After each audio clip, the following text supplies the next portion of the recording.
up in the Bronx, New York. At one point, we probably had up to, I think it was like 12 family members living in one single family home. And there was love, discipline, and effort. Grandma and grandpa, they were always at the top. You better not do or say what you're about to do or say. Oh my God, I can tell you so many stories. Apply to the district attorney's office and become a prosecutor. You're gonna make tons of money. Do you think that was a very, very astute decision? I always said to myself, okay, if I can check this off and check this box off, that's gonna make me a better attorney. My experience as a judge, Ian, I recall mothers and fathers coming up to me at the bench and saying, so on this week's episode of So What's Your Story, we are going stateside yet again. We are joined by Jaime Santana. Jaime is a former Brooklyn prosecutor and judge. Today, he's one of New York's, or is it Orange County actually, Jaime? Am I saying that correctly? Is it Orange County? Orange County's top defense lawyers. He grew up in the Bronx and is from a third-generation Puerto Rican family. His career is vast and includes being a prosecutor, a teaching of law at professor level, Latino judge, which actually was the first of its kind in Orange County, New York State, from a cultural perspective, of course, but also as a groundbreaking first. He's very much a family man and met his wife, Janine, many, many years ago before they actually got married. Janine is pretty much Jaime's rock. And I want to add this into the bio, actually, Jaime, if you don't mind. I think it's a real true love story. And Janine actually quotes that before she met Jaime, she'd seen him in her dreams. That is proper romance, that is. So anyway, today, Jaime heads up and runs his own firm, which he established in 2003. It's a highly successful law firm called Santana Law, where he represents his clients in a unique win formula of his own, which is really down to experience, responsiveness, and a relentless approach. Jaime Santana, welcome to this week's episode of So What's Your Story. It's an honor and a pleasure to have you in this virtual studio with me. Where are you right now? I'm seeing a lot of law books behind you. For those listeners that are just listening to this on audio, Jaime, of course, is life career is in law. Where are you right now, Jaime? I'm actually home, Ian. I had court earlier this morning and I raced back. I said, I have to be there. I've been looking forward to this. I really have been, but I'm home. This is I probably spend the most time in my home office when I'm home for a number of reasons, which we'll probably cover throughout all right, okay. So there you go. There you go, listeners. This morning in court, right, defending a client. This afternoon in the virtual studio with Ian Beighton in Cheshire. I mean, you can't get much better than that, can you? So, so Jaime, where shall we start this amazing story? Because this is not a story about just, any kind of guy. I mean, I don't want to underplay that because all lawyers are to be respected, I think. There may be good ones, bad ones. I mean, you're going to tell me that. But right. What about growing up? Shall we start there? Yeah, absolutely. And let me just first say thank you so much for having me. I really, really appreciate it. And I know you're very selective with respect to who you choose to have on as a guest. I know you want that guest to be meaningful. And so to be able to be on your show right now is really, really just a blessing. So thank you so much. I appreciate it. Oh, you're making me blush, but thank you. So just, you know what? Let's just go back in terms of, how did it start for me? How did it start for Jaime Santana? Well, third generation, proud Puerto Rican American. Yeah. Grew up in the Bronx, New York. Wow. I grew up in probably what some may say is a typical or stereotypical Puerto Rican household. And back then, I remember at one point we probably had up to, I think it was like 12 family members living in one single family home. Wow. But there were, like each level was represented and occupied by a different family within the family. So right. So on one level, it was myself, my brother, my sister, and then my mother and father. And then on another level was my father's sister and her children, my cousins. And then on another level was another right. sibling. Okay. And, it was that kind of dynamic. But growing up in that environment, you just accepted it as it was what it was. Right. Everyone made it work. Everyone, they were, for the most part, hardworking, blue collared, individuals. Sure. My dad he left the Army when he discovered my mom was pregnant with me, and he ended up becoming a blue collar worker. My mother ended up becoming a blue collar worker. Grandparents, everyone, they were all really hardworking individuals. And I was just going to say, I need to ask you this because, okay, I'm obviously a Brit, right? I'm well traveled. I've been to America a lot of times, but the world gets an impression of the Bronx through the movies. Over the years, it hasn't perhaps been the best impression that the Bronx has always been painted with, and it's not all this and that. I know there's decent areas of the Bronx, but it is the Bronx, So give us a bit of context about the Bronx for you. And what because you still practice, right? With clients in that area as well, yeah? Absolutely, Ian. I practice all throughout New York State and other states as well. But to answer your question, yes, you put the television on, the Bronx seems as if it's a war zone. And, as someone who grew up in the Bronx, proud to say it, but the reality is that there are many parts of the Bronx that are struggling with respect to the socioeconomic, status and background of many individuals and just the environment as a whole. It struggles academically as well. Even when I was a young child, my parents refused to send me to the local zone school. And so I was fortunate enough to be able to be sent to private school my entire childhood. I went there first through 8th grade. And then for high school, my parents sent me to a private school because they refused to send me to my zone school. And it was, I'm so grateful. It was interesting. I tell my kids, I used to have to take 2 buses and a train just to get to school. But that's what needed to be done in order for me to receive an excellent education. I attended Mount St. Michael Academy for boys. And, I received a great education. The school pushed discipline and facilitated progress. And, that was sort of the start of who Jaime Santana is today. And the same thing, was for my siblings. But that was my upbringing. Some of the neighborhoods, yes, absolutely were tough. They're tough to this day, maybe even tougher. But I think because I grew up in that background and environment, you tend to have sort of this constant awareness, in terms of the social and environmental dynamics. You're constantly aware. You have a tremendous amount of street smart. And it's interesting. I always tell my kids or the kids of these younger generations, they lack that, in my opinion. They lack that street smart awareness, the ability to be able to predict when a problem is going to come like that. They are somewhat desensitized to that. It's been a blessing and a curse because, and I'm sure we'll cover it, I didn't want to raise, my children in that environment, right? You want every generation to get better and better. And thanks for giving us that context as well, because there is this impression when people say the Bronx, as you rightly, it's a nice way of putting it actually, or not, a war zone. It's in the movies and everything.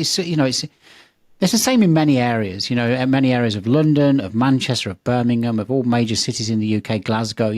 There's so many pockets of not great neighbourhoods, but it isn't all like that, right? So, no. So for you growing up in this Puerto Rican complex, it sounds like a complex web, but I think what you're alluding to here, Jaime, is that there was a known sort of hierarchy within the family that again came down to respect and understanding and 100%. Love for one another and everything else, which again must have given you tremendous grounding. Oh, 100%. So grandma and grandpa, they were always at the top. Sure. Where they should be. Of course. And, my parents and my cousin's parents, they respected. But grandma and grandpa, they were at the top. You're talking about a time when, if you were out of line, they would not hesitate to spank you. Yeah.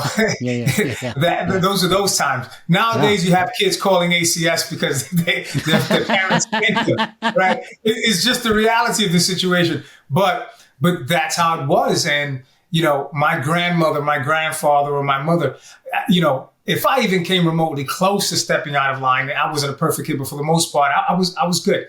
But all they had to do was give me that look. That. It was like the look of death, right? Yeah. Oh, yeah. And you knew you better not do or say what you're about to do or say. And, I grew up learning how to respect. And not only that, even the parents of other kids in the neighborhood I grew up in, you respected them as well. Of course. And so when you go around to their home, absolutely, I get you. Absolutely. Same thing, Jamie. It's like listening to an echo of my own childhood. So yeah. Uh-huh. Yeah. And if you stepped out of line or you were in trouble somehow, those parents would go knocking on your door. They would speak with your parents immediately and say, hey, this and this is going on. And it was a collective effort. It was a residential block I grew up in. But people looked out for each other.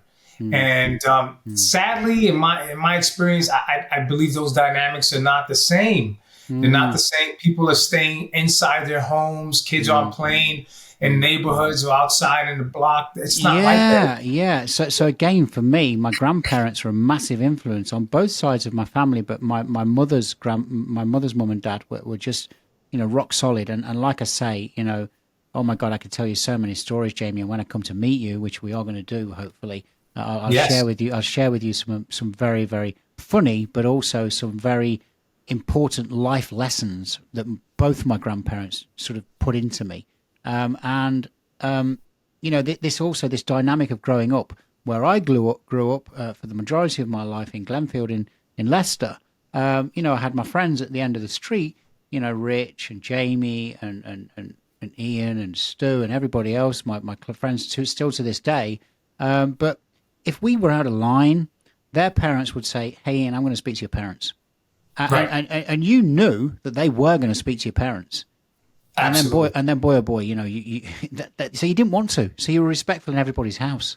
Now, okay, Absolutely. we had fun and we were boys and everything else, but you knew that you would say please, you would say thank you, you would take your dirty plate, you would not leave mess. And it's just, it's a good grounding. And it's interesting to hear that, Jamie, you were not from an entitled background, is what I'm hearing. Right? No, definitely not. I know what it means to be able to see your parents doing the best they can do, but still very much be struggling. And oftentimes, living paycheck to paycheck. And this is with two gainfully employed, productive members in the community as parents. And it was a struggle. And, I probably didn't realize how much of a struggle it was until I started getting older. And you start to realize, how the dynamics really were. But when you're a kid, it's all about, you just want to have fun.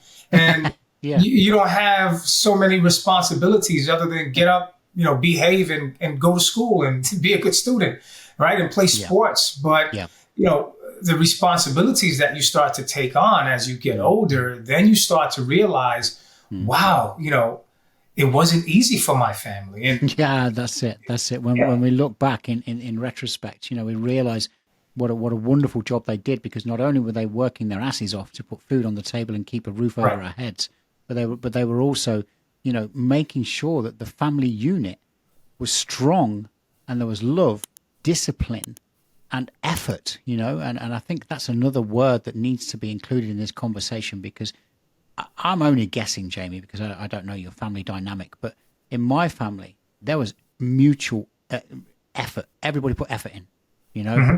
If we were doing something, if the house needed tidying, we were all tidying. Mm-hmm. It might be our own room and somebody else would be doing the main house, but we would make sure that the house was tidied together.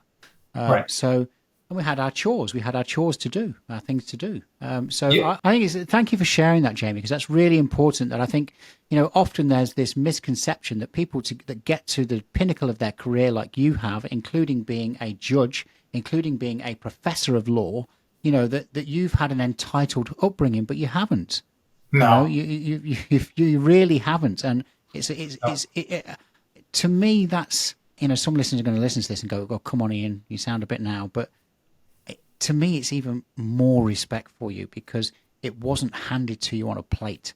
Now, right. Let's talk now about you mentioned your education. You were privileged enough to go to a decent school.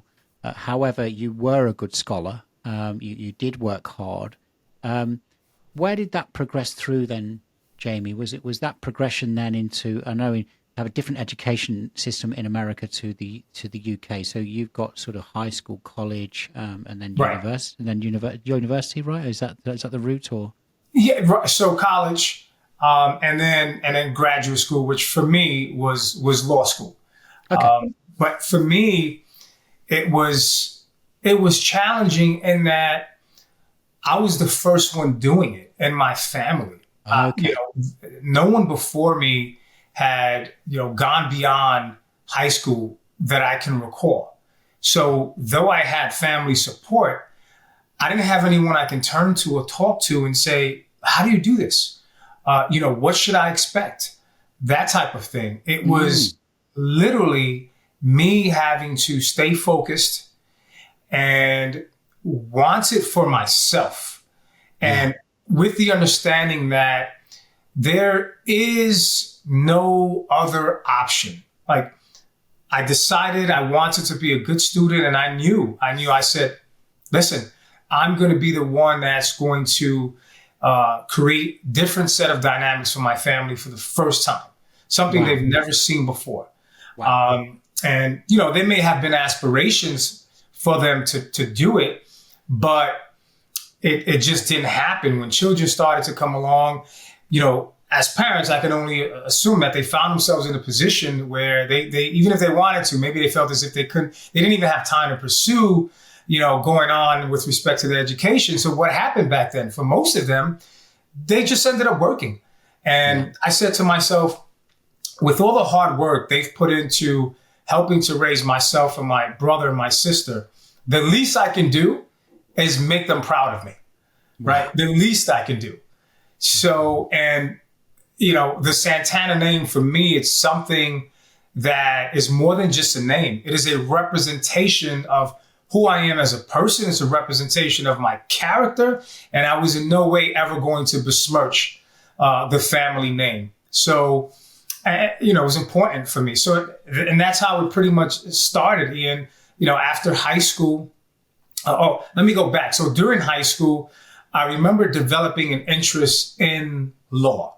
I think maybe I did a little bit of debating during high school. I remember my mother specifically always telling me, you know what, you can never just accept no for an answer. You always have to debate, always have to. And, you know, she would always say, you should become an attorney. And there you go. There you go. She was a visionary. Right. She was a visionary. Yeah. Little did she know, right? But, you know, I went through high school and I was athletic and I was a quarterback and I played baseball, did all these things. But at the end of the day, I knew I needed to really make sure I had a path, right? Yeah. And so upon graduating from high school, I went to college. And it's interesting, Ian, because a lot of people don't know this, but I'm happy to share with you. So when I got to college, in the back of my mind, I already knew that I wanted to pursue becoming an attorney. But you know what I really, really wanted to do? I wanted to fly out to LA to pursue becoming an actor on a Did you? Yes, on a full-time basis. And So, but I was terrified because I said to myself, well, what if it doesn't work out? I just don't want to, get to LA and become a waiter. No disrespect to anyone who took that path. Sure. But ultimately, that's what happens for many, many people. Yeah. And so I said, okay, at the very least, let me maybe take some acting courses. So I took some acting courses in college. And let me just pause you, Jaime, because those listening to this on audio, they obviously can't see Jaime Santana. And I said before we came on air, Jaime, because I've never met Jaime, I've never seen Jaime. We spoke over the phone. And I said, Jaime, I got to say, and I'm a heterosexual male, you're one hell of a handsome looking guy. so you got the look to be an actor there, Jaime. You got the look. I appreciate that, Ian. But so I took the acting classes in addition to my pre-law major, and I did well. I aced them. And I was saying to myself, well, maybe I should give this a go. Yeah. But Ian, I was just too scared. I was just too terrified. So fear stopped you. Yes, the fear at that time stopped me from pursuing acting. And so I said, let me just focus on graduating from college, keeping my grades up, and then going to law school. Yeah. And so that's what I did. I figured this was a more reliable profession. And so that's what I pursued. And next thing I knew, I was in law school, and I took full advantage. The minute I got to law school, and I knew what my path was going to be, I knew eventually I was going to want to be a litigator, actually handling cases. But for any of the listeners who may be interested in pursuing law school, for me, I almost did not become a prosecutor. I almost didn't pursue that route because coming out of law school students are thinking, what? I want to make money. Right. And I remember interviewing with this very big and well-known personal injury law firm in Manhattan down on Wall Street. And the owner, he said to me, Jaime, I can offer you a position. The interview went well. You're going to make tons of money, but you're not going to see the courtroom for the first 2 to 3 years, he told me. He said, if you want to learn how to become an actual litigator in court, as opposed to just pushing paperwork at the time, he said, apply to the district attorney's office and become a prosecutor. And so that's what I did. So at that time, I went from probably being able to make, now you're talking I may have been, 23, 24, somewhere around there. I probably would have been making maybe $250 a year, which that would have been enormous for me. Well, let's just not just toss that $250 out there. We're talking $250,000 dollars, right? Yeah, right. Yeah. When you add salary and they typically give bonuses and everything. Sure. That's probably what I would have been making if I had to guess in my first year. But you know what I did instead? I went to the DA's office, and I think I started at somewhere around $34,000 or $36,000. Oh my God! That's what I did. But the thing is, Jaime, that is so, that just shows that law to you, even in those early days, and I know this is true to your inner soul right now, you won't just take a case just for money. You'll take it for purpose, for the clients, for everything else. And even back then, you probably weren't even consciously aware, or maybe you were, you're taking a massive hit on money, massive, right? And if you were just driven by money, that would have been, okay, I take the $250 a year, then $250,000 a year. You're taking 35,000. But look what it's doing to you within a very short period of time. You're in the courtroom. You're getting full on, face to face, real in the thick action. Exactly. Not a highly salaried, but when you reflect on that time now, do you think that was a very, very astute decision? I think it was probably one of the best decisions I've made and during my profession as an attorney, because the minute I resigned from the district attorney's office, Ian, I was able to take on any case, any field of law. It just instilled within me, and I'm speaking with respect to the training I received. Instilled within me this enormous sense of confidence, your ability to be present in the courtroom. Yes. Not many people can do that. To this day, I am aware, I know attorneys personally who've been practicing for some time, or everywhere from new attorneys to, seasoned attorneys. Some just cannot handle being in the courtroom. And maybe their strength is, being in an office, doing research. That's not my strength. I can't stand being in an office. I need to have that contact. I need to have that interaction with either my clients or the judges or prosecutors. And so I have no regrets. And if anything, it put me in a position where I was so confident that I had absolutely no problems starting my own practice because I had the experience. Some people try to start their practice and they don't have that prosecutorial experience. And it's an entirely different, experience. I think it's so interesting, isn't it? Because there's so many famous people out there. I mean, and again, I'd like this message to be sort of, a little bit sort of more elaborated on, because I have an audience listen to 52 countries around the world right now, and my age range of audience is right from the tender age of 18 upwards. So there's going to be people listening to this show that are thinking, well, do you know what? Actually, I'm starting out on my career and I've got this option. And I was the same. And my son, Joe, who lives in Australia, he was the same. He embarked on his career as a mechanical engineer. Now he's highly advanced, skilled professional with welding qualifications and all sorts. And I can vividly remember the conversation with him because he got offered what's in the UK called an apprenticeship on a very, very small wage. And I remember 2-3 years into that, he rang me and said, do you know what, Dad, I think I'm going to do what you do and sell, because I've got a friend who's doing in a contact center and he's earning 20,000 odd pounds a year. And I said, yeah, Joe, he is now. But do you know, in like 2-3 years time, he's not going to be far off that. When you're qualified and your, skill set goes up and up and up, you're going to be, your money is just going to be phenomenal. Plus what he was learning was a real skill, a real craft, a real, hands-on every single aspect of mechanical engineering, and then this welding qualification bolted on the back of it. I can't speak for him, but I know when I've spoken with him, he said it was the best decision ever to stay in that. It's still the same career, but learning my craft, and it's the same thing with you, Jamie. And the reason why I'm sticking on this subject is to just say to young people, look, we seem to be in a world right now of instant gratification. And Oprah Winfrey makes a famous quote, or to the younger audience, you may relate more to Lionel Messi, the world-class footballer. Lionel Messi says, I'm an overnight sensation that took 21 years to get here.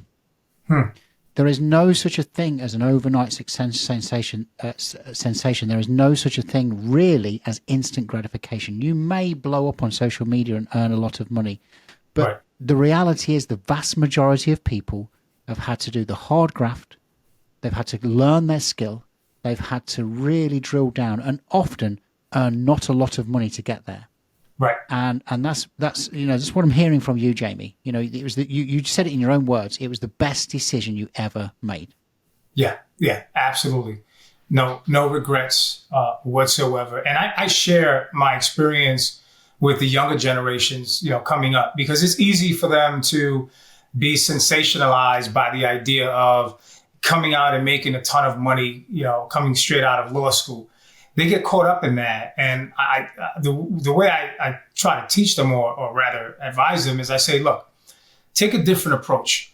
Consider who you're looking to be, 10, 15, 20 years down. I love that. Yeah. Right. And you can't base all your decisions on where you are today. Yeah. Think about yourself in the future. Yeah. And are you setting yourself up right now? Is the decision you're making today going to have a positive impact on you in the future? And if your honest and true answer is no, it's not, well, then you need to reconsider maybe taking a different path, maybe sacrificing something else. because you're not compromising who you want to be in the future. It's not a setback; it's a set up. Yeah, I love it's that. It's a set up. Yeah, it's that phrase, isn't it? Short-term pain, long-term gain. Yeah, right. Absolutely. And so that's how ultimately Ian and I became a prosecutor. Did that tremendous amount of experience, and then I decided it's time for me to start my own practice. Wow. Because I knew immediately I was going to be able to make more of a difference as a criminal defense attorney, as opposed to being a prosecutor. Now, many people ask me to this day, how can you defend people who are guilty? How did you fall into that? And I say, well, the first thing you're doing is you're making an assumption that everyone who gets arrested is guilty. Yeah. That is not the case. Mm-hmm. You know, we're all innocent until proven guilty. And some may say, well, statistically, most people are guilty. But the point is, even if you're charged with a crime, irrespective as to your innocence or guilt, the only way our system of law works in terms of the judicial system is if you have adequate representation. And, you know, I don't judge people. When people come to me and they ask me for my services or they seek my service, I don't judge them. Ian, I never ask, did you do it? Because my job is not to judge. My job is to help. I love that. And so the minute, you know, you're unable to do that, I tell people, well, maybe this is not the right profession for you. But I mean, it's so interesting, isn't it? And you started your practice. I mean, you know, you're well established. You started your practice, I've got a note here, in 2003. Yeah. Yes. So I mean, you know, you've seen a lot of cases, a lot of change over there, a lot of different profiles of individuals, and still to this day, you don't say that question that you've just posed there. You know, it's not even a point to you. It's all about. It's about. So this is really interesting, Jaime. What I'm seeing right here is this is your passion, isn't it? This is your purpose. Yeah, helping people is my passion and my purpose. And as I get older, you know, they say as you get older, you become wiser, right? And that means different things. You'd hope so. You hope so, ideally. And it means different things for different people, no question about it. But I guess I can say through experience, you start to realize that sometimes your purpose or your passion changes a little bit, right? Yeah. Because sometimes things happen for a reason or a season. Yeah. Right. And I say to myself, Jaime, don't be so hard on yourself, because sometimes we become so fixated on what we think should be happening or should not be happening that we block ourselves from other potential opportunities and blessings. Yes. Right. And that's a work in progress, because we're not perfect. And if I'm being honest, I struggle in that area because I've always been one who is extremely focused. I set my mind on something and I say, okay, I need to get this done and I need to do it the right way. I need to be able to sleep at night. I don't want to do things that are going to compromise my reputation as an attorney, or more importantly, as a person. Yes. And you know, sometimes that can be challenging. It can be challenging for us. I think it's interesting, isn't it? Because again, coming back to this, you know, when we talk about passion and purpose, you know, a lot of people, you know, they kind of know what their passion is and their purpose, but due to mitigating circumstances, they're not able to follow it. You know, looping it back around to your own parents, maybe they had a desire, a dream to move into a far greater profession, but their circumstances were not, you know, permitting them to do that. So it's not always possible to follow this Northern Star. I understand that, and some people say, you know, please, Ian, keep it real, and that's what this show's all about, authenticity, right? But you know, it is interesting, and you are right.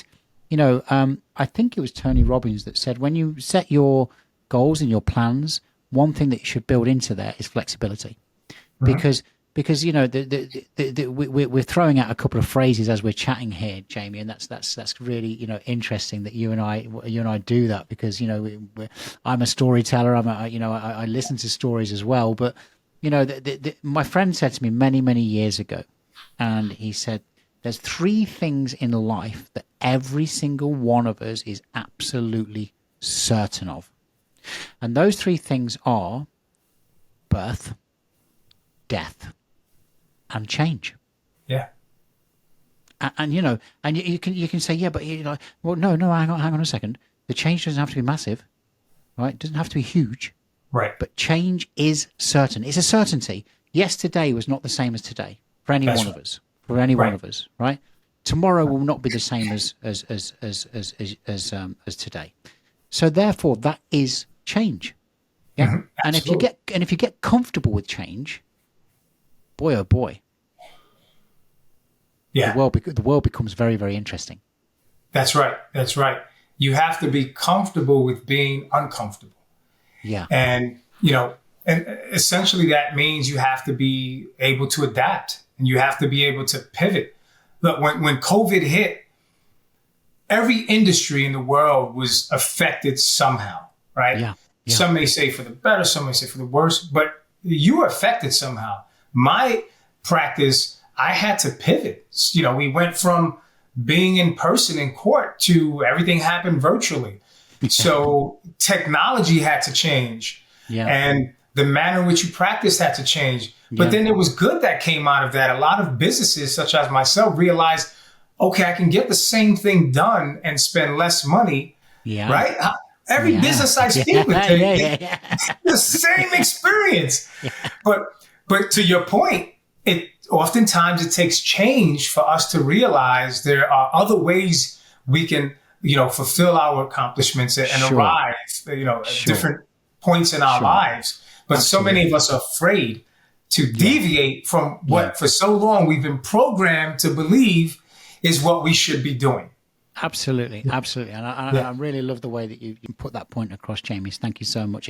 So let's start to move this journey forward then, because there is a period of time when, you know, you became a professor of law and taught students. I mean, and when we use the term professor, that means you are one hell. You're not just a teacher, right? And no disrespect to teachers. Teachers are also to be very, very highly respected. But you became a professor, you know.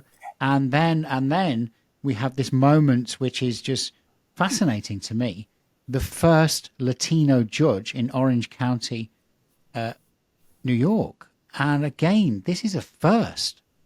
So what's going on now, Jaime? Because you've started your own law practice. You're doing incredibly well. You've gone from prosecutor to defense lawyer. You're handling some very, very interesting cases. You've got some, you know, high profile cases. Your win rate's good. Back to this point here of your formula that I mentioned earlier on: experience, responsiveness, and a relentless approach. And that's very evident from talking to you, you know, during this short period we've been together in the studio right now. You do have this very, very focused approach. You're here to help people. So, you know, that's your words, not mine. And what's the transition then? What's going on with this? You know, you can touch on the professor bit. I'm really interested in the judge part as well, because I mean, how did that feel for the first time you're in a courtroom and you're a judge now? Yeah, it was an incredible experience. Just in terms of what led me to even consider that, it was really my relentless desire to just continue to push the best version of who I believe I could be, in particular for my clients, because I always said to myself, okay, if I can check this off and check this box off, that's going to make me a better attorney. And my clients will understand what my experience is, and that'll translate into more business. And that translates into me being able to provide better for my family. It was always that type of you know, progressive thinking in terms of going up. But, you know, all of a sudden I found myself being presented with the opportunity to become a judge. And at that specific time, I hadn't planned on making that move, but it presented itself to me because I've always been one who thought it was extremely important to engage in networking opportunities constantly. So, you know, going to functions, whether they were legal functions, social functions, just the opportunity to meet people, that oftentimes translates into opportunities. And so that's what happened when I arrived. I moved from the Bronx, New York to Orange County at the time. People were saying to themselves, well, who is this relatively young Latino male from the Bronx, New York, coming to our county with all of this experience? Because I immediately started taking on clients up there, opened up a second office up there, and started to realize there was a huge Latino community up there that were not really being well represented. And I said, okay, I could be of service. And so that's what happened. And that segued into me becoming more known in the community, which led to me being approached saying, there's a judicial spot opening up. Are you interested? I was not necessarily getting ready to do that at that time. Sure. But I said to myself, well, this would be rather interesting to add to my resume. And in addition to that, I would be the first. Who doesn't want to be the first, right? Who doesn't want to be the first, right? Who doesn't want to be the first as long as it's something positive? And so I said, you know what? I'll go for it. Next thing I knew, I was being sworn in as a judge. Wow. And for me, what was so important for me was the fact that my children were there and they had the opportunity to watch Dad being sworn in as a judge. Wow. That meant the world to me because, to be frank, you don't see at that time, you didn't see, relatively young Latino male judges at that time. I was the first, you didn't see it.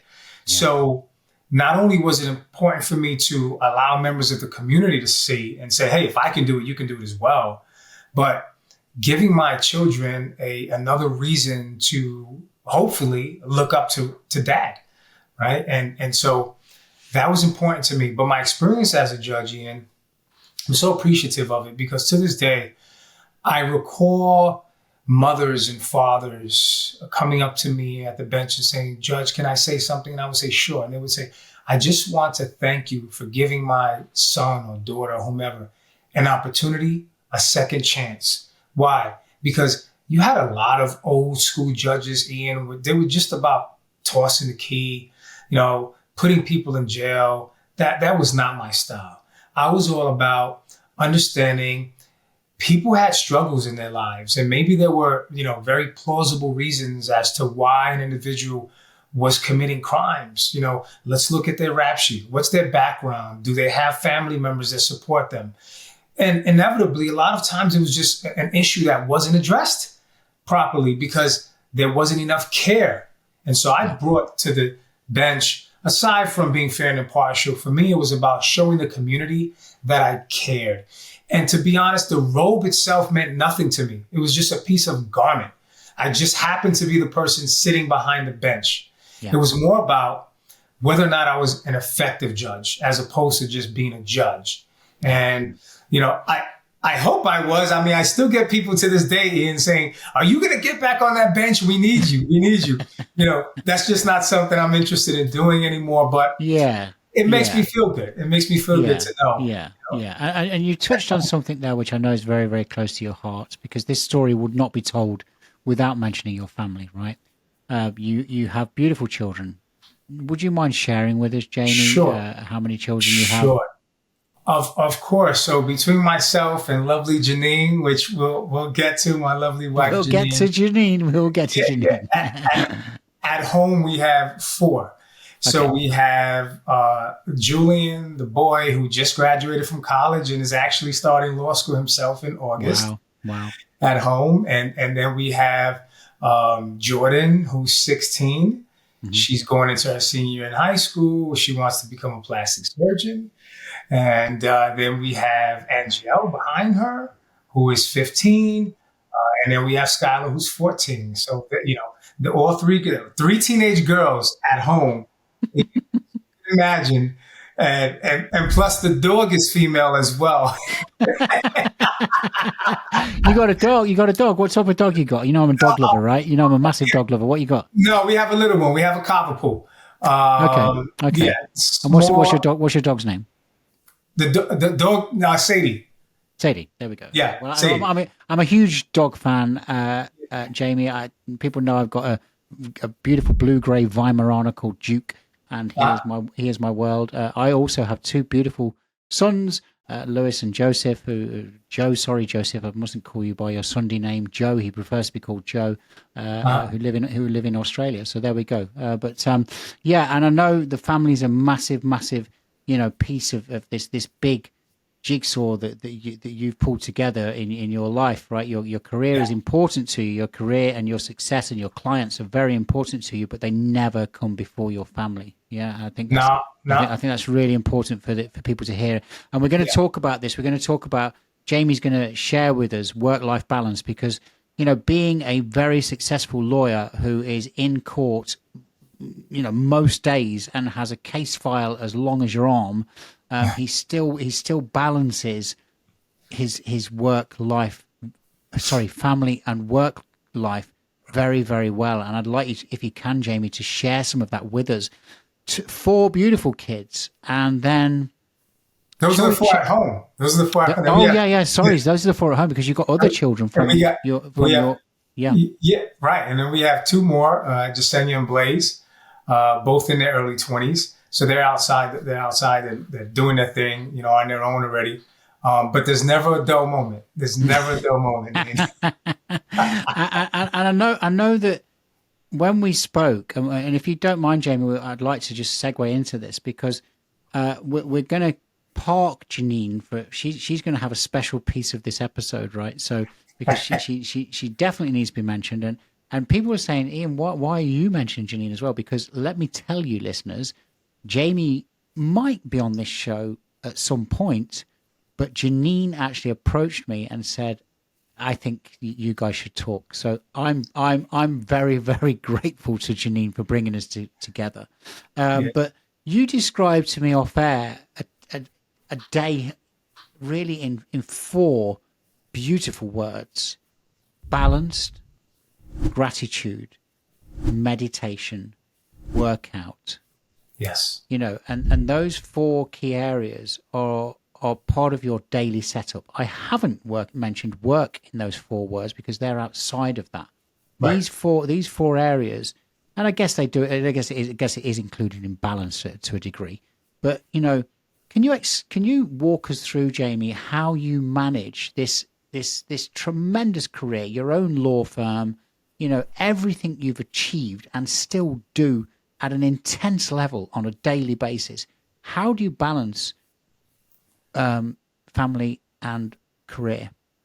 Absolutely, Ian. It's definitely not easy. Essentially the first thing I do when I roll out of bed is I express gratitude to God. I express gratitude to the universe.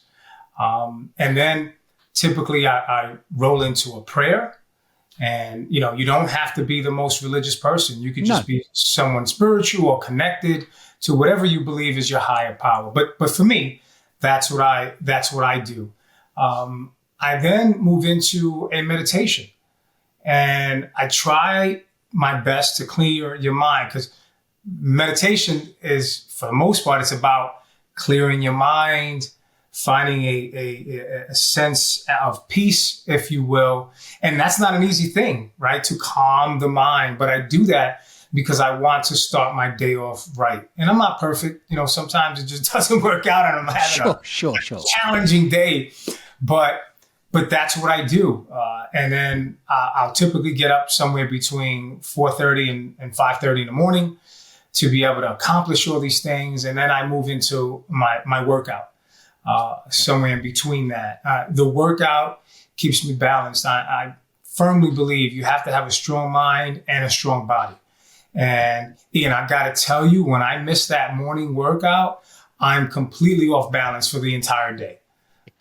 I'm just a mess, because I'm saying to myself, I missed this workout. I still need to do the workout. And then I'm feeling guilty. I'm coming down hard on myself because I'm upset that I didn't do it.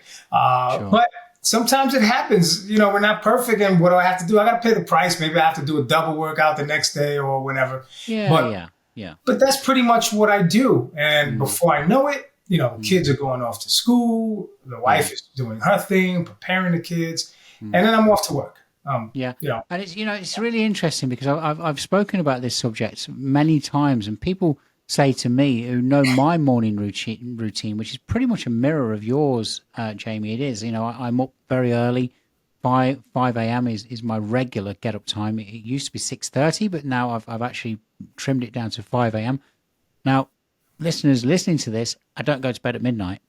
Okay, I go to bed early. I'm in bed. I'm bed early, and there's a routine before going to bed as well. There's a wind down period, so I'm offline. I'm relaxing.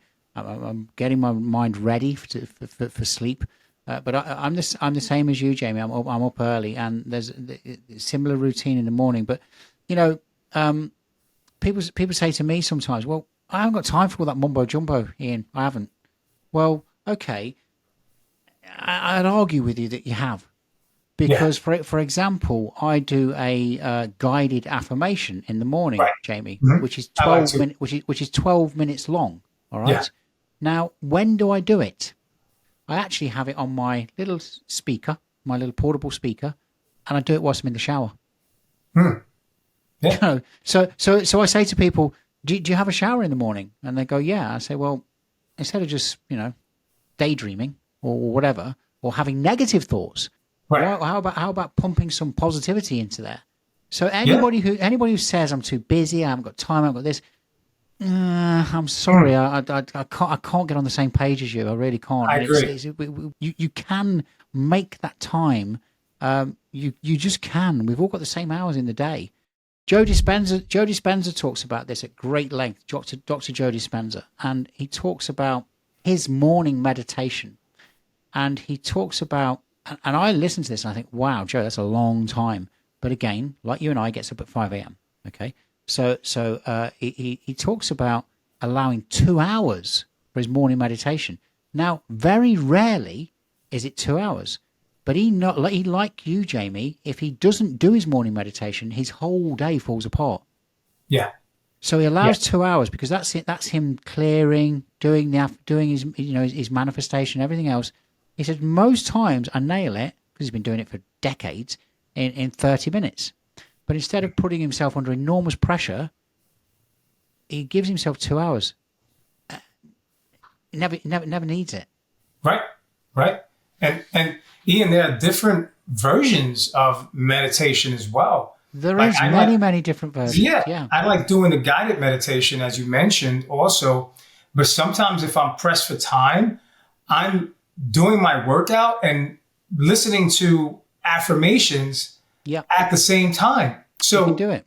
Instead of listening to music, I'm listening to, affirmations about gratitude or about wealth. Yes. Just to have that repetitiveness in my mind and as I'm doing it. So I agree with you. There's always a way to sort of manipulate your time. You just have to want to do it. That's the first decision. That's the only one. There's a great one that's 17 seconds, Jaime. It's 17 seconds. So if people really want to try and sort of take a case against me and say, Ian, there is no time. I don't have any time. I say, okay, look, calm down a minute. Have you got 17 seconds? That's right. And if you start from 17 seconds and build it, again, we're off on a tangent here, Jaime, but I think this is really important because it's part of your routine. And actually, isn't it perhaps more than coincidental that you've achieved what you've achieved in your life and you continue on a daily basis to achieve what you achieve in your life? You have a morning routine that sets you up for success. Yes, 100%, Ian. I think you're right. You know what else I'm learning more and more is crucial, is surrounding yourself with like-minded individuals. It's critical, Ian, because this is a tough world we live in. And I tell my kids, the world doesn't care about you. It doesn't care about me. If you and I die right now, it's going to keep spinning. And people are going to continue doing, for the first week or two, people will be mourning over us, but then that's it. The question is, what do you want to do with every second of your life? And so surrounding yourself with like-minded individuals. I tell you, Ian, I do not keep my circle filled with negative people who are always complaining, things of that nature.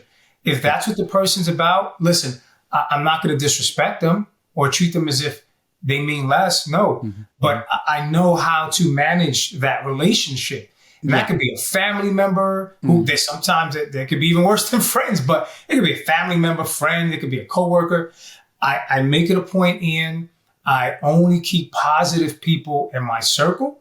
Yes. And I also try to limit my interactions because sometimes inevitably people want to be negative. They want to start complaining. Oh, I call it like hug a radiator, avoid a drain. Yeah. Because, a radiator in our house, it emits warmth, energy. It's there for us. It keeps us comfortable and warm and everything else. A drain, well, the crap goes down the drain, right? So you've got people in your life that they're going to be these energy, these positive things to people to be around, but you're also going to have the ones that are trying to zap the life out of you with their negativity, with their and look, everyone's got problems, so please be empathetic to people who've got problems for sure. But if they are consistently on that page, you don't necessarily need them in your circle. And you're so right, Jaime. Be careful who you surround yourself with, because we do become what we surround ourselves with. Absolutely. Absolutely. Ian, when I get up in the morning, I mentioned working out, right? So usually by 6 o'clock in the morning, I'm receiving a text message. I'm a part of this group called the Atomic Warriors. Oh, I love this. This is a very small group. There's maybe 5 of us. And we're all about working out, uplifting each other, things of that nature. And so we push each other. We send each other messages about working out, about eating right, different tips on different products that are out there. Yeah. And what does it do? Well, it facilitates this collective awareness of empowerment. Yeah. And I say to myself, if only I could multiply this by tens of hundreds of thousands of people. Could you imagine? Oh, right. Yeah. But my point is, surrounding yourself with like-minded individuals it's just so critical. It really, really is, because when you have those days, and we all have them, when we feel like we're not at our best, maybe our energy level is low, or maybe we went through an experience, right? Sometimes that phone call, that text message, that email maybe just gives us that little boost. You never know what a person may be going through. So I believe in that so much. And as we transition through life, we evolve, don't we? So sometimes, people, as you used the phrase earlier on, Jaime, some people are in our lives for a season, some people are in our life for a reason, and some people are in our lives forever. That's not my phrase, by the way. That's well documented. But in this evolution that we're on, this journey called life, some people will transition in and out because we outgrow them. We outgrow them, or they're not on the same frequency as we are now. You're a healthy guy. I'm sure you've got people who in your past, or even on the peripherals of your friendships now, that they don't want to do the health thing. They don't want to do the meditation. They want to booze and sit in front of TV and eat potato chips. Well, they're not on the same page as you anymore, are they? So again, it comes back to this. This tribe. I'm going to call it your tribe, right? Your brotherhood. When we talk about our brotherhood as well, this is going to weave me so nicely into the people that we surround ourselves with, and the people that support us, and the people that pick us up. You have one consistent shining candle. That's not the right metaphor. Let me make it better. You have one consistent, beautiful woman in your life. We have mentioned her briefly in and out of this episode. But Janine, and I'm going to repeat this, before you met, and there's a whole love story here, and I don't think we have time for that, as we could actually make another whole episode over that. Yeah. But Janine said that before she met you, she'd seen you in her dreams. And what we mean by this, listeners, is Janine, she never met him. But in her mind's eye, when she met Jaime, said, "You are the man I've been dreaming about." To quite a detail, wasn't it? Oh, and I tell you, I didn't believe it when she and I eventually met. I was saying to myself, what? This woman's crazy. But then as I got to know her, I started really understanding what she meant and who she was or is as a person. I mean, she went deep. It even went as far as she told me about the different eras in history during which we were together. Like she would tell me, I dreamt about us during the times of the Romans, right? And then at one point, we were in the Western days. And she literally took me through these different moments in history. Wow. And I was saying, wow, this is really incredible. And she would take notes and she would say, I don't know who this man is, but I love him. And I learned all this after, of course, we finally started dating. And now to this day, we talk about it all the time, how the universe, finally allowed us to align, to become aligned. Yeah, because you were both married to somebody else, right? Yes, you were both with different people. Yes. And then she was she in the law enforcement? Yes, sort of thing? Yeah. She was. It's pretty interesting. So I didn't know she was in law enforcement working for the sheriff's department, which pretty much housed inmates that were at the corrections department. I didn't know that was her position, and she didn't know I was an attorney. But at some point, we had begun to cross paths and walk by each other at the mall, and we didn't know each other. I didn't know, and she didn't know. It was just happening. But we learned this later on, of course.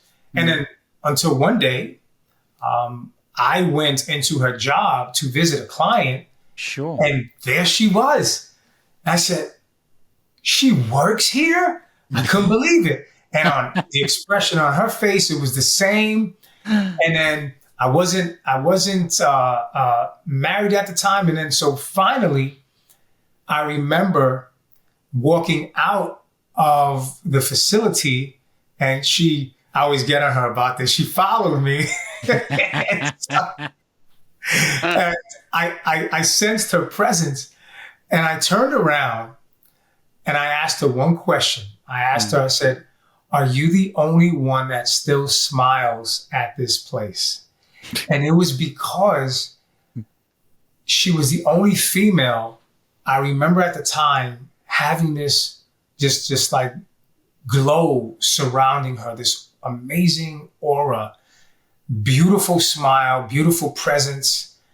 And so many of the other people working at the job, they just look, either upset or miserable, what have you. But she had just this penetrating, beautiful presence to her. Sure. And I just had to say something. I had to say something. And so, and so that's what kind of started things. But then time went on again, and we still weren't lining up. I was just going to say, because people might sort of fall into this now. Oh, I see. And then you met, and then it was whirlwind romance, and then it was no.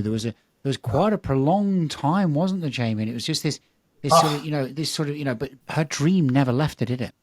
No, it never. And Ian, we're talking about, I don't know, maybe 6-7 years in between all of this. Bloody hell. And no, her dream just always remained intact. And then until finally, the universe said, okay, it's time. And that in itself is a beautiful thing. And again, I could go deep on this because I massively believe in timing. I massively believe that sometimes, whatever your spiritual beliefs are, but if you don't have a spiritual belief, then that's fine too. I have faith. I believe in God. I'm a Christian. But it's whatever belief system you operate from. Trust me, if you can reflect on a situation that has been good or bad, and let's take the bad ones first. They were sent to you for a reason. They were sent to you to learn something from. And it's only when we learn that we won't repeat the same thing. again. Right. Mm-hmm. Yeah. So that can Right. apply to, in this case, it's quite topical. It can apply to somebody who repeatedly gets themselves in trouble with the law, right? Right. Until they transform and say, oh, I see what I'm doing now. Yeah. And change their behavior and then never commit another crime. That's a switch of gears.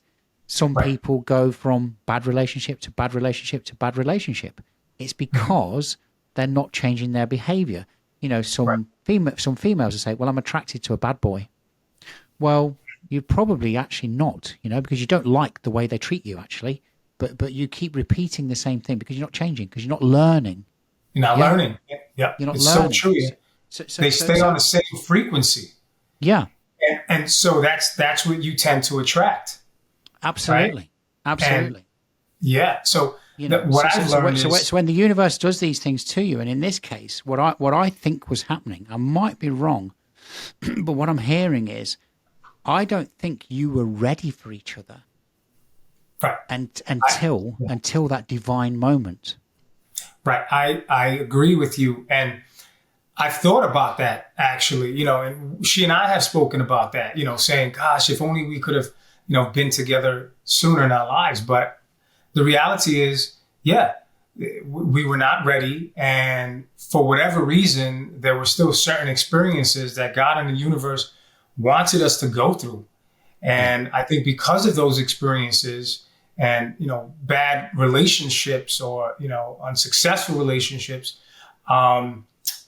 you learn to appreciate what you have more now. Oh, you do. Indeed, you do. Right. And you're like, okay, wow. Okay. I'm enjoying this now.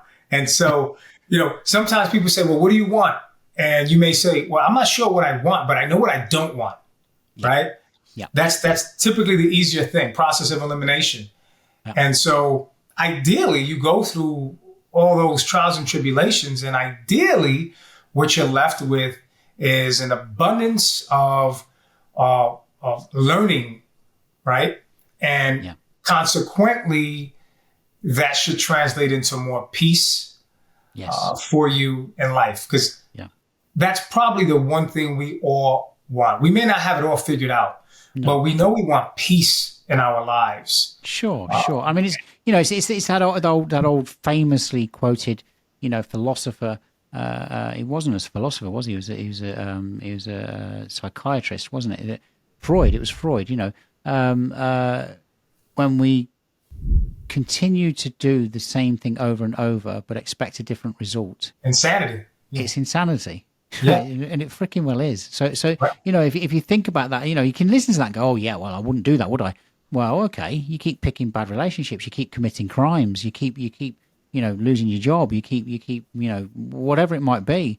Come on, you're repeating the same thing. It's stupid. So anyway, let's go back to Janine. And I know that we you know, we've not got a whole bunch of time. We could take a long time on this one particular very, very important part of your life. But what I will say is that Janine has been consistent. She's supportive. She's loving.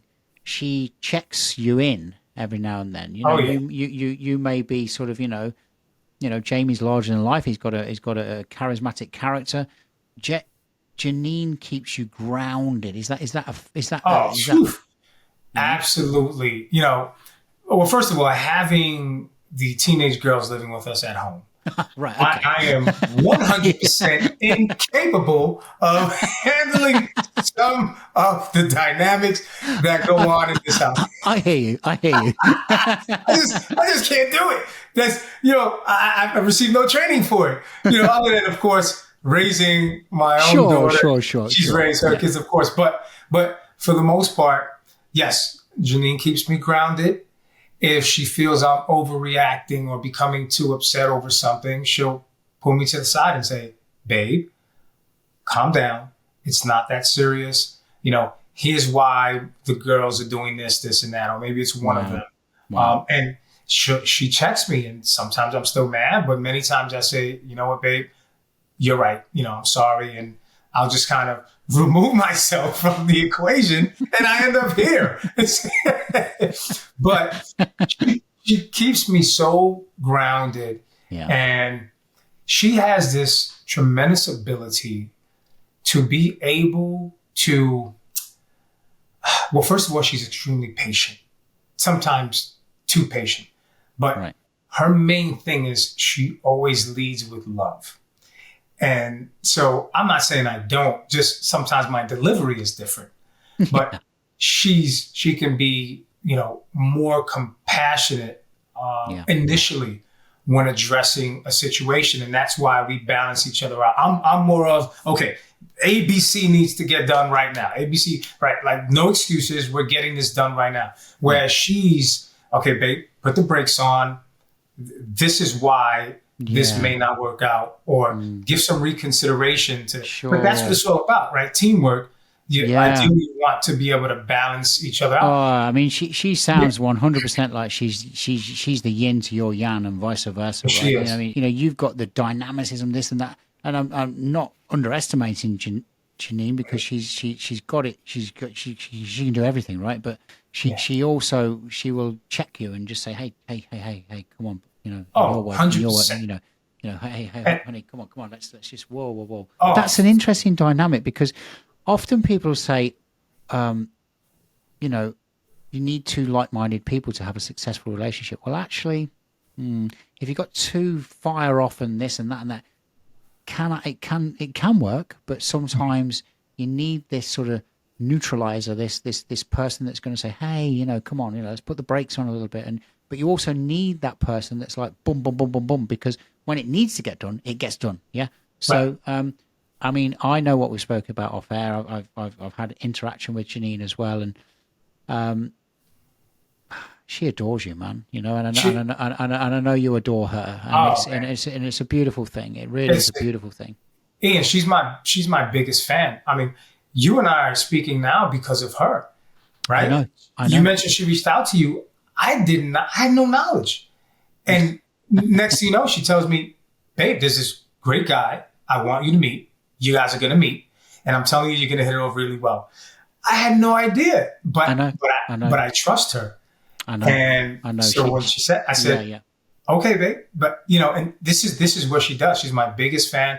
No matter what I'm doing, of course, as long as it's not harming myself or others, she is my biggest fan. And you know what else she is? She is also my healer. When she and I first started dating, back then, I would get like a common cold often. Do you know that the moment she and I finally became a couple, that all went away? Wow. And things like the common cold or a stomach issue. I mean, and she gets upset because she says, I'm going to block you from me taking on your issues. I think now she's taken some of my allergies. It's so funny. Do you think so? I really do. Do you know, I have spiritual people in my life, yoga teachers, sound bath teachers. I have a very good friend who is a spiritualist, and they will tell you that, your energy from each other, it can be very, very healing. Yeah. It really can. In fact, I learned something today from my friend, but that's maybe to be kept for another episode, about modern medicine versus spiritual healing. Oh no, she is massively. What our body is capable of, it's not charted. You can be a smart doctor and you can say this and that, but you in the doctor world, you're looking at this and that. You're looking at scientific evidence. Mm-hmm. A lot of spiritual healing, which can be massive in love for one another, right? It is you can't quantify it. No, you can't. And sometimes I can't even understand it. I may have a headache one day, and she'll come and she'll just put her hand on my head, and I'll feel better. And I'll look to her and I'll say, "You really do have some healing powers." Well, maybe she is. But above all that, she's a phenomenal mother. And as you can imagine, Ian, me coming off of a divorce, sure. Any woman I bring into my child's life, and for purposes of getting married again, she has to be a phenomenal person and mother to my children. Absolutely. She's She goes above and beyond. She has an amazing relationship with my kids. And for me, as a father, that was the most important thing. Because that would have been a deal breaker. That would have been a deal breaker. You're not good to my kids? There's no way, you know? Yeah. No, I get this is a consideration of people who have come from, different relationships. They're bringing a different dynamic in, maybe children from previous relationships and stuff. And you've got to understand that you really need to do a deep dive with these people you're bringing into your lives, because it's not just about you two. You're affecting other people, i.e. your children. And if it collapses, or if there's arguments, or if there's angst, or there's no love in the relationship, it's going to have collateral damage to everybody. So so let's start to sort of bring this episode to its conclusion. And I think you've already covered some of the points that I wanted to ask you direct questions on. Advice to youngsters, people coming into law, and we've spoke about that. But I guess there's a burning question that's in the back of my mind, Jaime, and I've asked a lot of guests this. Why do you do what you do? Why do you continue to do what you do? And I know you said you want to help others, but is there a wider, reason? And I'm going to couple this in with two questions. You're a smart guy. You're often in court, so you can handle this, right? So, what legacy would you hope to leave? Do you hope to leave? So I'll start with your first question, which was, is there a broader perspective or answer to me just wanting to help people? And the answer to that is yes. The reason I believe there is so much more to helping people is because many people, Ian, so many people don't believe they're worthy of the best. And so for me, in my experience, I mean, there are a lot of great attorneys. I'm just speaking about, my own personal experience. Sure. So many clients come to me to seek out my services, and they say, honestly, they'll tell me this: I never believed I can have an attorney like you. And what do they mean? Not about money, but it's about the manner in which I show them I actually care about them, whether it's themselves or their loved ones. Why? Because you have so many attorneys out there that walk through their doors and they'll say, okay, I'm going to charge you X amount of money. And then they'll just become a name on a piece of paper. Sure. For me, I tend to personalize my clients, my relationships with the clients, because they're choosing me. So how can I not be grateful for that, right? They're choosing me, which is benefiting my family as well. And that's how I continue to grow. So when I say I'm helping people, yes, I love to help people. But the broader scope of that is that having been someone who grew up in a relatively tough inner city community, someone who did not come from money, someone who, if God forbid I got in trouble at the time, maybe my family would not have been able to afford a quality attorney, right? Yeah. So understanding those dynamics is the reason I feel I'm able to really, really help individuals, but from an authentic perspective, not just saying, I just want to help, but I've lived it. Yeah. I've lived it. Isn't that so powerful, Jaime? Because your humble background still to this day is right at the heart of who you are. Mm-hmm. So there's a lot of people in life, they forget where they've come from. They forget that now they have the trappings of this and this and this, materialistic things a lot of the time. Yeah. They change as a person and forget that actually they've come from nowhere, and there was a lot of people supporting them to get to where they are. And you 100% haven't forgot that. And I heard an echo of that in your time on the bench as a judge. The fact that you were saying, well, do you know what? I'm reading the evidence here and I'm reading the case file and I'm looking at the rap notes and everything else. This person's made a mistake and I believe they're a good person, and if we give them another chance, I mean, that again, it comes back to, I'm hearing at least, I'm hearing it, that this is it's really in Jaime Santana's soul. This is you are not just, and I mean that with the greatest of respect, you are not just a lawyer. You're a man that genuinely wants to help people, and just remembers where you're from. Oh, and I'll never forget. Ian, even if I thought about it, I have the type of mom today, she would still kick my butt. She would grab me by the neck and say, "Get your butt over here, boy." And she would check me in a heartbeat. But no, seriously. And that's so beautiful to hear, because so many people get to your position. You live in a nice neighborhood. You've got nice things around you, Jaime. You've worked damned hard for it. You deserve it.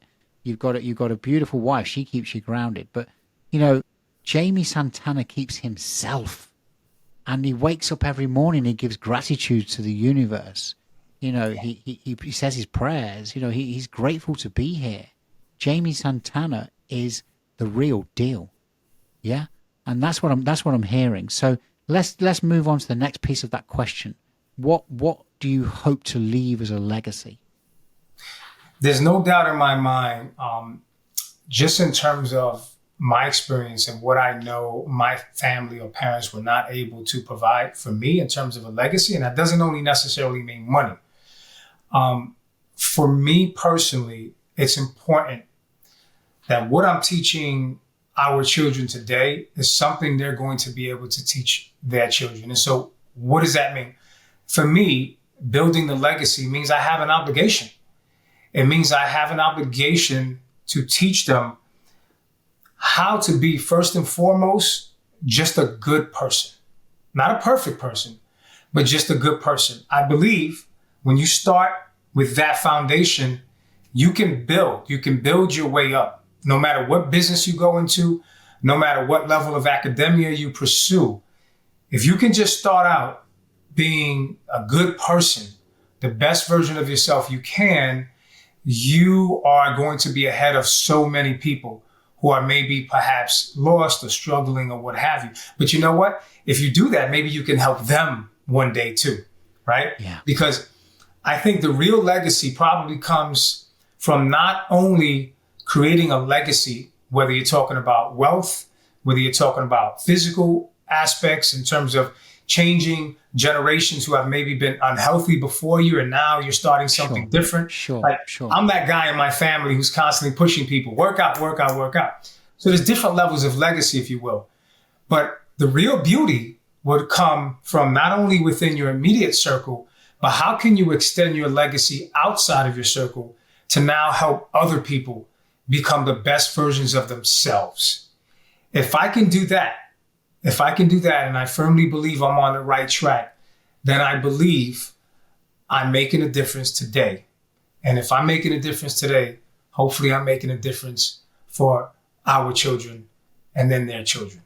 But it starts someplace. And I hope that I'm making that difference, Ian. I love that. It's so beautiful. Thank you, Jaime. So, there's a lot of things that are on your future roadmap, and I know that you're a smart guy, and you're going to hopefully work towards achieving all of these things. Jaime, how can people find you? How can people, if they needed you as a lawyer, or is it directing them to your website? Sure. What's the... Sure. No problem, Ian. Thank you so much for asking that question.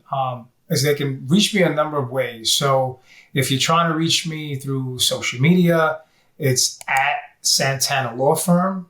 If you would like to call the office, the number is 212-448-0055. And if you'd like to reach me by email, it's the letter J and then my last name Santana. So JSANTANA lawfirm@gmail.com. So wow. Okay. They can reach me on any one of those platforms, Ian. That's incredible. I am just I've really enjoyed this. I've really enjoyed this. I've just really enjoyed this time with you. And I've reached out to you and said that I'm coming to the States later this year. I want to drop by and meet you. Yeah, I would love that. I would love that. Yeah, and I want to meet Janine, of course. Yeah, of and course. I want to meet your beautiful family and just spend a day with Jaime Santana. So, Jaime, Yes, it's been an absolute pleasure and a real honor, actually, a real honor. So, thank you very, very much, and I wish you all the best. Thank you so much, Ian. I really appreciate it. Stay blessed, my friend. Thank you so much. You too. God bless you. Okay, God bless.